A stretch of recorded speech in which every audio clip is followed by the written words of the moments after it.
titled Inside the Alvanon Standard, the European Series. And our speakers leading today's session are Don Howard, who is the Executive Director and Executive Director at Alvanon. A little bit about Don. Don has over 35 years of experience in apparel product development and manufacturing with a focus on excellence in fit and size and consistency over time across the supply chain. Don joined Alvanon in 2010, and he was named and has been running our global consulting team as Executive Director since 2013. Joining him today is Ton Wiedenhoff, who is the Executive Director of Europe at Alvanon. Ton has over 30 years of experience in supply chain organization and integration. He joined Alvanon recently in 2019 as the Executive Director of Europe, where he is responsible for business development and the support of key apparel retail, brand, and sourcing clients. He also works closely with our sister company, Motif, Alvanon's online continual e-learning platform, to help client companies connect their apparel industry professionals to the skills and expertise they need to succeed in the digital age.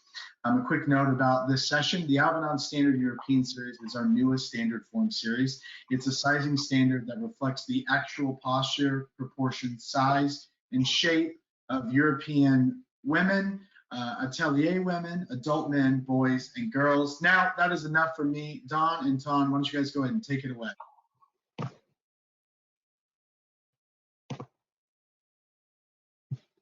You there, Ton? Yes, I'm there, Don. Are you going to say hello to everyone? Yeah. All right.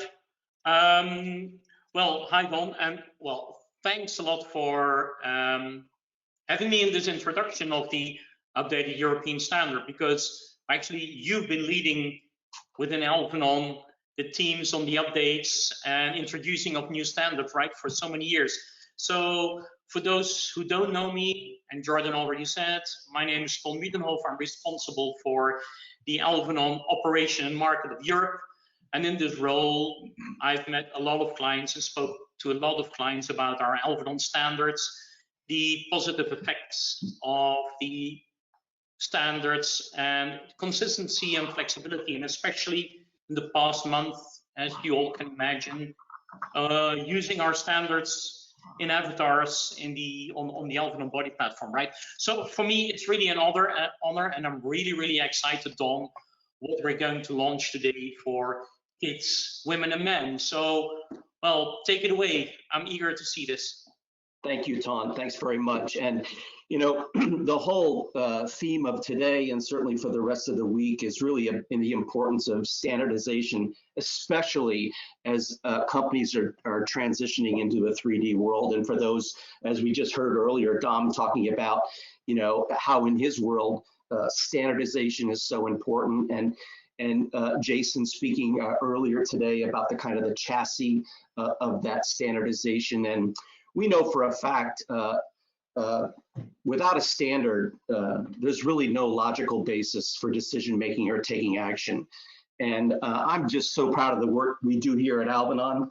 Everyone on my team, my consulting team, they have a history and an ethos of standardization and sizing consistency. And one of the ways that we can help make an impact on the industry is by developing and offering what we refer to as our Alvanon Standard Series. So just to give you a basic understanding of why we developed standard series throughout regions in the world, is that really since 2004, when we had our first kids wear standard, you know, we've tried to make every effort to provide regional standards as a kind of an off-the-shelf tool option for our clients, both as physical fit forms, but also today, most importantly, as identical 3D Alva forms, okay? And the standards are created and kind of updating by our consulting team and our 3D modeling teams, who work very closely together.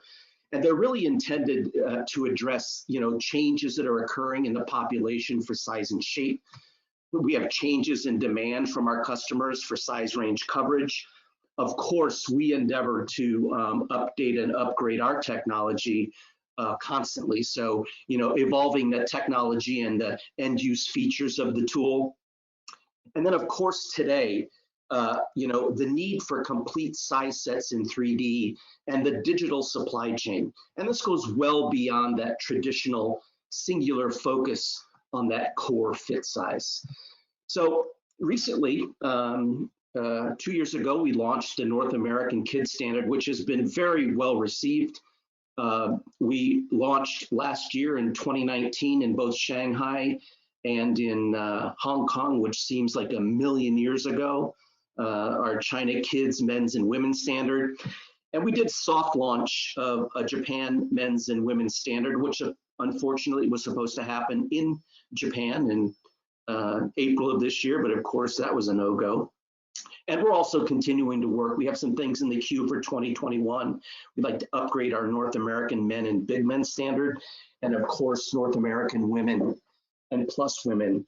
And I know in Jason's presentation earlier today, he was kind of showing how in 3D, you can see what your product might look on a different regional standard. So even though the standards are intended really for regional clients, but really they're also for clients who sell product in multiple regions globally. And in 3D, that we really enable you to, do those evaluations and make those decisions that might be important for your business. So that leads us on today to why we're here, and we're very excited to launch our newest series, the European Kids, Women, and Men for Fall 2020. And I'd just like to give you a little background on our methodology. We treat a standard series as though it were a client project. In other words, there's got to be a good objective, there's got to be a reason for us to do it, and we have to do our diligence on research. And one of the ways we do that is we get feedback from our customers. And in this case, for kids, people who are working with real kids in fittings every day. There's a lot of data available globally on childhood development patterns. So, we'll look at World Health Organization research, global European kids, pediatric and medical data. There's a ton of that out there. And also we have our own internal data. We have some scan data available. We had an Alva Kids app, which we utilized 4 or 5 years ago, which we were able to collect a lot of data that had to do with height, weight, and age. And of course, I think what really sets us apart is just a lot of consulting team experience with global brands around the world. So any questions on that, Tone, along the way here? Well, no, I'm actually, Don, well, the only question I would actually have, and maybe you're going to elaborate about this, is because at least what I've been experiencing, let's say for myself, is that it looks like kids are getting into a puberty, or their body is changing at a quite early stage. And if I see this in comparison to the standards the companies are using as a core size, I would like to understand, does this influence our new standards right now? And is my assumption correct that maybe kids do get into puberty earlier than maybe before? Well, I think that's a key part of a lot of the medical research that we look at is what are the kind of growth patterns, and because we've done children's projects all over the world, there's some universal truths we know about development, right? And also we know that in kids wear, children's wear, there are 2 different ways of sizing. One is by age, which is very common in North America and the United States, and one is by height. But we know that they're both correlated, right? And sizing by age would suggest developmental changes of growth and target market segments at the same time. But by age is really useful from birth to 2, right? Newborns, infants, and toddlers. And also, of course, that category would also imply an indication for expected garment functionality and so forth. And kids' medical data on stature and girth is all age related. It's not height related, okay? And then if you have sizing, for instance, that's by height, it would suggest that overall body size is more accurate, but that's really only after the age of 2. right? And then we also know universally that height growth is less predictably correlated above age 3. In other words, age by height and size, the correlations don't really always line up. And you know, another thing that's super important to know, and as you were talking about, Ton, how body development occurs, you know, birth to 1 year, a lot of this is going on in the trunk, right? The organ development, there's a lot of medical reasons for it. I don't need to get into all that, but and then from 1 year to about puberty is where the sprout occurs, right? Where the kids become all arms and legs, kind of gangly looking. And then after puberty, you know, really goes back to growth and maturation of the trunk. And these are the kind of things we want to keep in mind when we're building a body standard. So another super important, and anybody who has had kids or teenagers knows this, puberty is happening earlier and earlier with girls globally. We don't know, well, there are probably a lot of reasons why, and I'm not going to elaborate on that, but we do know that it happens early as 8 years old, right? They're entering puberty. It's earlier than boys, and historically it continues to be earlier than ever before, right? So then boys begin after age 13, and their weight and height will eventually surpass girls. Now, if you look at the illustration here, you're going to see that the guys continue to get taller, right? And then if you look at the girls, as they go through puberty, the height starts to tail off, right? And because they're maturing faster. And that's an important note when we start looking at the standard series that we've developed. And I'm not going to go through all this, but you know, here's the guys out on the soccer field. We all know, you know, if you look at, you know, first grade, second grade, third grade, or out in a sports team, kids are all different heights. You can have 3 kids who are the same age and be 3 different sizes. So that's really an important hallmark for a height indicator rather than age. But around the world, we see these ratios are very similar. So we know that it's critical to get the body shape and proportion right for any given height. And also, as we all know, it's important to know that kids aren't buying kids' clothes. Their moms are doing it. So moms are just concerned that they don't instantly grow out of their clothes. So they're about the fit, not necessarily about the fit at the time of purchase. Right.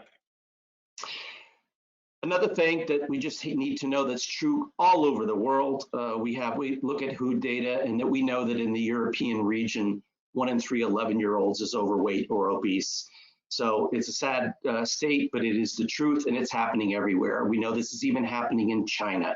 So it's a global kind of reality, and we need to be aware of that as we're developing sizing standards. So now for the fun stuff. Ta-da. Do you have any questions so far, Todd? No, not yet, Don, but I'll be there. Okay, so let's continue here. We're going to look at the segment of 44 cm to 122, which is equal to the infant, toddler, kind of unisex categories. And it's interesting as you take a look at our guys here from the Preemie 44 all the way up to the boy-girl 7. You know, you can start to see that kind of development we're talking about, how the bodies are starting to change. You know, the trunk is really where it's important up to age 12 and 18 months. And then the years are correlated here with the size, because again, those, for medical purposes, they're totally related to each other. And you can see the unisex going up to boy-girl size 122. Now, an important feature that you're going to note here is if you look at the legs, you see here that I've noted that these are straight leg forms from the 44 up into the size 12. We know that that's not what babies look like. So look carefully at the slide as I switch over to the bent leg version. And you can see, isn't that cool? So how the legs are really probably shaped. Let's do that again just for visual interest. We have our straight leg from 44 to 80, and we have our bent leg. Why is this important? If you're working 3D, we really want to see as you rotate the body. You know, if you have the baby on the table and you're dressing the baby and you're rotating that baby in 3D, the bent leg really becomes a critical component of that 3D standard.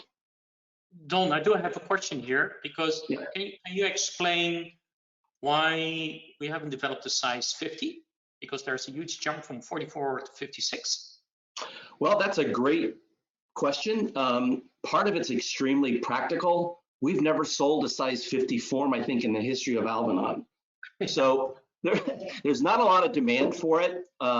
So we kind of focus on, you know, getting enough of these sizes together for, you know, kind of a cohesive growth of the body over time, so that people can, you know, choose what core size. But quite frankly, we don't sell them, so there was no need to develop it.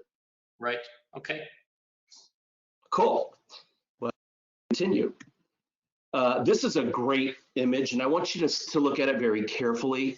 In the center, you'll see the sizes as they progress, the name of the size. And I'm showing you the progression of the preemie with the bent leg as he or she grow into their 7-year-old self. So it's really interesting, because the kids is such a tough conversation technically, because you've got so many dynamics of growth going on at the same time. So as we go through this loop, you can see kind of what we're looking at as we continue to make those body growth patterns distributed evenly, so they can blend the body growth and eventually create a blended garment grade for the customers. Now, another thing I probably should have mentioned as talking to this is some of the features. We talked about physical features, and I'm not going to go into the literal comparisons, but you know, we start to pay more attention to the head and the neck. We start to spend more attention to the legs, the shape of the legs, and of course, because every avatar alpha form has to have head, hands, and feet, we're really careful in the sculpting. They're getting as realistic as possible, especially as we continue to transition into making these forms available with continued more human-like features. So we want to get that chassis, as Jason was saying, we want to get that chassis right. So let's continue. So here's our girl, 128 to 166, very common category. And right here, I'm going to take a minute and show you the original 152 and the current 152, right? So our original 152, it was best thinking at the time. This was developed in 2007, right? And we chose 152 as a core standard for both boys and girls, because it's that point where maturation going through puberty becomes much more distinguished between boy girl. So therefore we wanted to focus on that so that we could really make those distinctions. And again, a real focus on heads, hands, and feet. There's some other features here where we work very carefully on the posture and the armhole to make them more natural and realistic. And we've also added what we originally called it a denim rise, but it's really a rise in the back where you can fit much closer, both in the physical form and in 3D. If you see, the indentation here is much more defined, and it really helps when you're fitting denim and leggings and things that are really fitting very close to the body. So that's how they're different. Sorry, Don, that's really one of the features, I think, or one of the practical experiences we face as well with this denim rise, isn't it? But isn't it only a feature mainly for the physical and not so much in the virtual? No, actually, it's even more important in virtual, so you don't get those drag lines. Rendering in 3D is tough stuff. I mean, and we don't want to kid anybody about that. It's very difficult, and that's why we go back to this theory of the verified digital garment, right? Because you know, 3D can play tricks on your eyes, or there can be things there that you're not really seeing that will come out in a physical garment. So if we eliminate some of those barriers, like into the armhole and certainly in the rises. Another thing you'll notice here is the leg stance. is a little bit further apart, and that really helps with the drape. When you're putting the trouser on, and you can see really how that garment hangs straight like it would on a body. Yeah. All right. All right, so here, this is really important. So again, this is the girls 128 through 166. And I'm hoping what you'll notice here, aside from those features I talked about, the heads, hands, and feet, really paying close attention to the overall proportion of the body. But you can see at 152, even at 140, where she's entering puberty, 152 probably going through puberty. And then you see her height starts to tail off.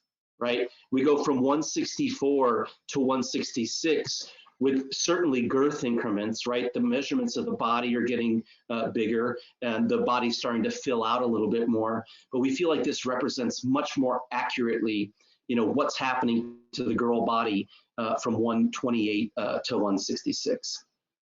Okay, Don, so hang on. So what's the reason that we offer up to 166? So there's a smaller jump, 164 to 166, just for our understanding?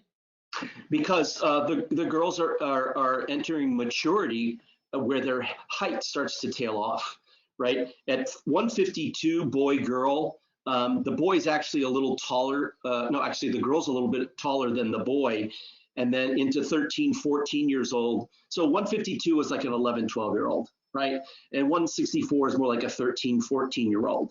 So the height for girls is going to start to tail off by the time she's 16, 17, but she's going to continue to develop in her body, and her body's going to get slightly bigger. So in addition to the 2 cm height growth here, you can see there's more maturity in her body. Right. Okay. Cool. Good question. And again, I think this is a very informative slide, where we can see, that growth at 128 all the way up into 156, and you can see, not only is she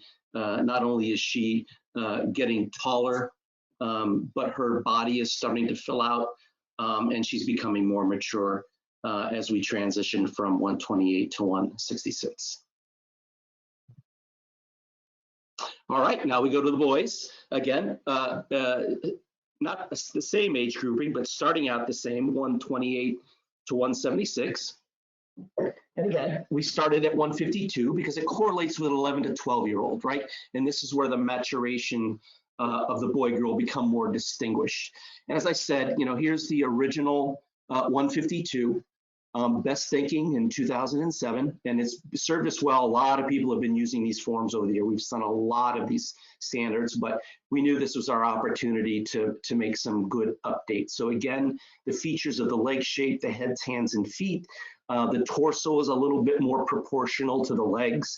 Also I haven't mentioned a little more definition on, facial features are not all the way to the human, but they become, the body that can be transitioned to more human-like. So we really wanted to pay a lot of attention, and especially for boys, that leg stance is super important. Boys don't stand like this. So if you're looking at a boy in a fitting room, and if we're evaluating in the physical and in 3D with a tool, we want that leg stance to be a little bit more in line with where the boy, now not too far out that it might affect the balance of the garment, but certainly the legs, the feet apart is much more indicative of the way a boy would be standing. All right, so here we go with our 128, and you'll notice here that there's more of a stair step because the guys are maturing later than the girls, right? So by the time they're getting to 14, 15, 16, 17, they're still growing in height. That's why we have the 176, right? Yeah. So not only, yeah, does that make sense? Yes. And you can see he's becoming more of a young man, right? His frame is starting to build out. And another thing that we talk about with our, as consultants and helping solve people, what core size should I be fitting in? If you're making young men's product, teens into young adults, this is not a bad place to start as a standard, because he's not a 25, 30, 40-year-old yet. So, we know a lot of men's brands, younger men's brands will start like with a 32 waist as their their fit point, which would be way too small for an adult man. So we felt that that might be a good alternative for brands who might want to have that sort of an option. And again, very much detail in the leg shape, how the body is developing, that same denim rise in the back that helps with the, the denim and so forth. So we feel like it's a really nice updated tool, technologically and in the physical. Any questions on that, Ton? No, it's very clear, Don. I love it. So another thing that's well, let's look at him grow too. This is important. I love these images, crime scene visuals. How the boy is growing from his 128 to his 176, and again, this height is all age related, and how they're getting growing bigger, both bigger and taller, and their bodies are maturing. So another really important thing to consider when we talk about standardization, we know that in kids wear, maybe there are brands who do every size in the range. There are brands who only focus on certain market segments, and that's usually highly driven by design and merchant team. Merchants will decide, hey, this is the sizes we want to sell, and it makes it super difficult for the technical teams when it comes to establishing that size and growth. So what we've tried to do here is create a size range from that preemie all the way up to the, here it's only showing girls, but boy, girl up into the upper end of the range. And what we feel like would be the best technical starting points, like 116 is a great place to start if you're grading all the way down to the size and up to size 122. Super important if you're dealing with boys and girls that you start at that age where the 152 again is really distinguishing itself, so that you can grade down and up in a size range and get a good solid cohesive growth. And then of course the infants and toddlers, fitting on size 80 is probably a really good choice, and then maybe having a jump size down to the 68. But we feel that these groupings are really the most proper for technical sizing. All right, so Don, can you say that these are which we indicated in orange, these are the core sizes within these groups? Yeah, and you can't dictate that. People could choose to fit on, 122, or they could, they're going to fit on different sizes. But yes, we recommend from a technical point of view that these are better places to be to get it right.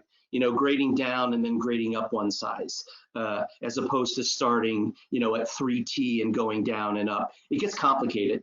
So it's just our technical recommendation.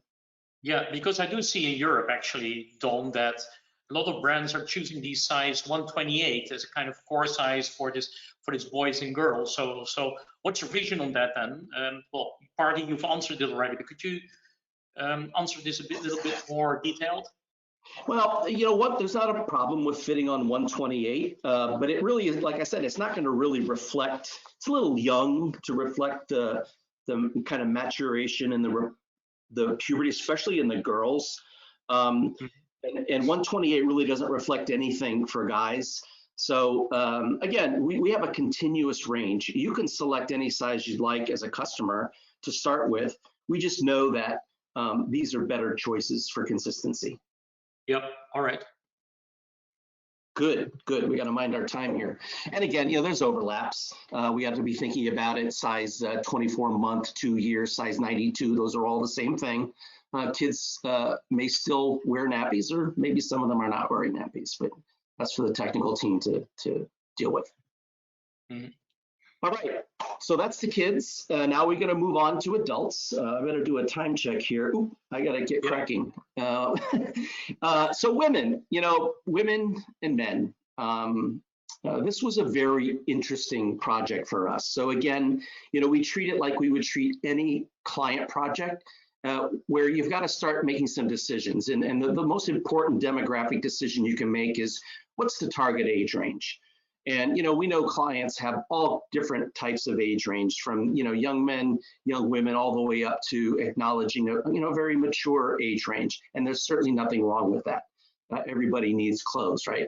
So in this case, we chose 25 to 40 because we felt it's really a good sweet spot because they're decidedly adults, but they haven't gone, through the changes of life, which might make them, really representative of an older adult, and not that there's anything wrong with that.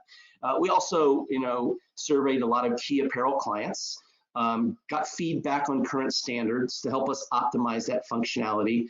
Again, a ton of data out there. At Alvanon, we know that there's data everywhere, right? So we use external data that's relevant and appropriate, as well as our own internal data.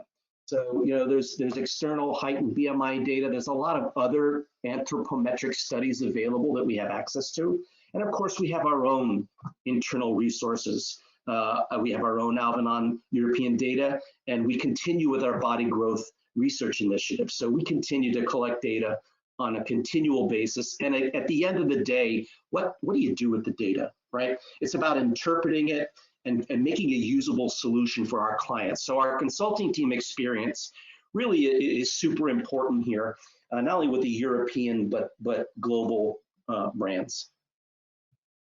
So a little history and background, and I hope this isn't boring. I hope it's kind of interesting.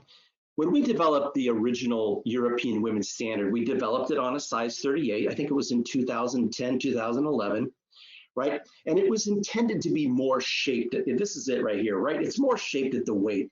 And that's really more shaped than population data would tell us, right? And it was also meant to cover a very limited size range in the traditional, 4 cm size increment. So it was really kind of intended as an Atelier offer, right? It limited size range.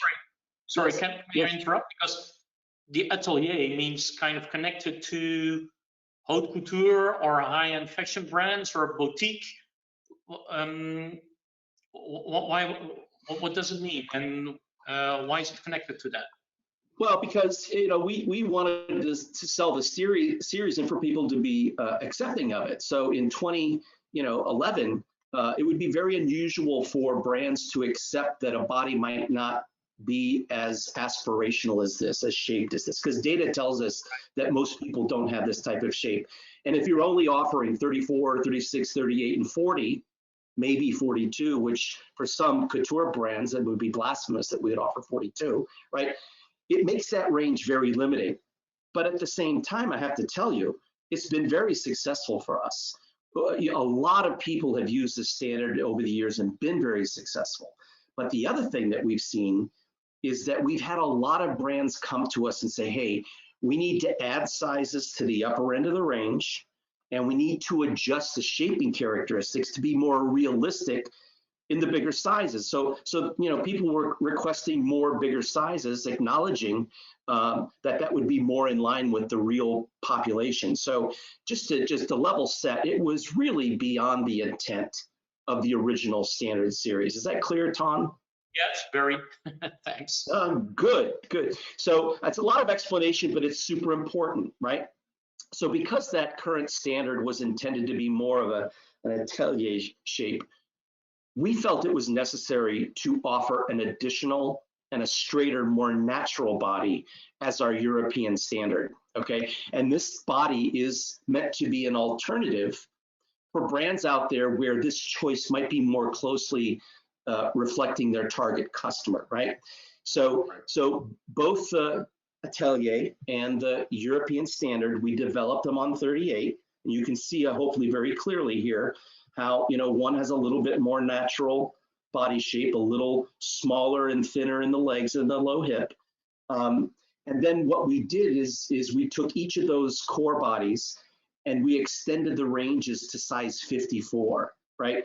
And making sure that the growth and shape changes in the upper end of the range are much more realistic and in line with the data and of course the evolving market needs. So that's a lot of words there to describe, but let me go ahead and show you what this looks like. So our so here's the original, right? Original 38. We just renamed her, and we made some upgrades, just like what you've been seeing and I've been mentioning all along here, right?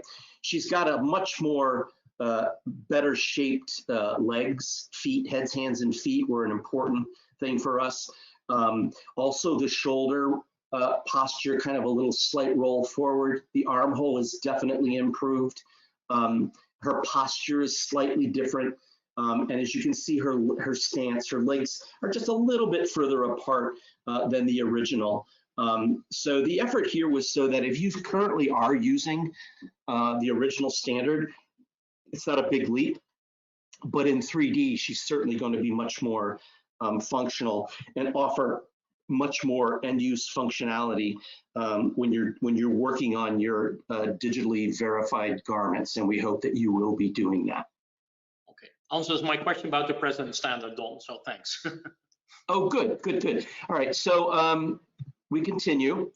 So here is the size range from 34 to 54. So take a moment and digest this. So this is the more shaped core body, and you can see how she's getting bigger. Now, when I say more shaped, it means she has a smaller waist relative to her low hip. So you can see as we get, even at size 42, she's beginning to change shape. Why? Because the growth intervals are no longer limited to 4 cm, right? Because the bodies, as they get bigger, the shapes change. So we can see all the way up to size 54 how she looks and shaped with that still kind of a aspirational curvy, smaller waist to bigger low hip. So sorry, Don. So yeah. you mentioned curvy. Does it mean that what we're seeing here now for the biggest sizes, do we call this now a plus size or a curvy size? How do we see it? Well, we know that curvy is euphemistically used as a name for plus size. These are not intended to be plus size garments. And I think for any of you in the audience who haven't used sizes this big, you might find that to be a surprising statement. But this doesn't reflect a true plus size offer. Because if we were in a true plus size offer, we would probably start at 54. We'd probably completely reshape her and then grade down a little and grade up into much bigger sizes. I know for many people that might be hard to fathom, but that's the world we live in right now. And there's a lot of demand for product in those bigger sizes. So no, this is not a plus size offer, nor would I call it that euphemistic curvy plus size offer. Okay, clear. So let's again look at this body trend. And this is really where it's striking to see if you're grading patterns and your garment, you don't establish the proper body growth before you do your garment grade, you can see where fit can become a real problem for the people who require these sizes, right? The changes are dramatic.